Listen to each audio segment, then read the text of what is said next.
దేవుని నామాన్ని పొందనాలండి. ఇదనన్నా మరి తిమోతి పత్రిక ద్వారా దేవుడు మాట్లాడుతున్నారు. ఇదనగా పౌలు గారు తిమోతికి రాస్తున్నారు. ఏమని అంటే 1 తిమోతి 4:15-16 మరి ఓ తిమోతి ఈ అభివృద్ధిని అందరికీ తేటగా కనబడనిమ్ము. అభివృద్ధి అంటే ఏంటండి? అభివృద్ధి అంటే దేవునిలో ఎదుగుట, దేవుని యందు విశ్వాసం ఉంచుట, మన భక్తి, మన జీవిత సాక్ష్యం అవి ఇతరులకు మరి తేటగా కనబడనివ్వాలి. మన సాక్ష్యం కావాలంటే దేవునికి లోబడేవారుగా ఉండాలి. మన యొక్క అభివృద్ధి కావాలంటే దేవుని యందు ఇప్పుడే చెప్పిన భయభక్తులు కలిగి ఉండాలి.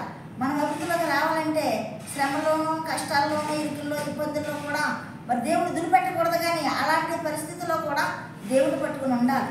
మరి అలా ఉన్నప్పుడు దేవుని సాక్షులుగా మనము ఉంటాము. అంతేకాదు అందరికీ తేటగా కనబడనీయుడి.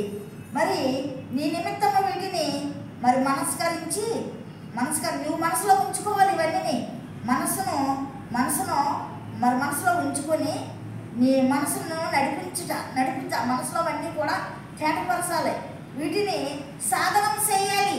సాధనం అంటే ఏంటంటే క్రీస్తుకి ఎన్ని సాధన ఏముంది? క్రీస్తులో ప్రేమ ఉంది, దయ ఉంది, కనికరం ఉంది, దయాళత్వం ఉంది కదండి, దీనత్వం ఉంది, మరి తగ్గింపు ఉంది.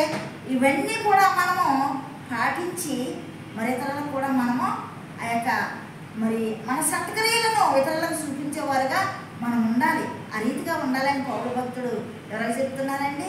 తిమోతికి నీ అభివృద్ధి, నీ సాక్ష్యం అనేకులకు తెలియపరచాలంటే ఇవన్నీ కూడా నువ్వు మనసులో ఉంచుకోవాలనేసి మరి ఆయన సాధనం చేయమంటున్నాడు.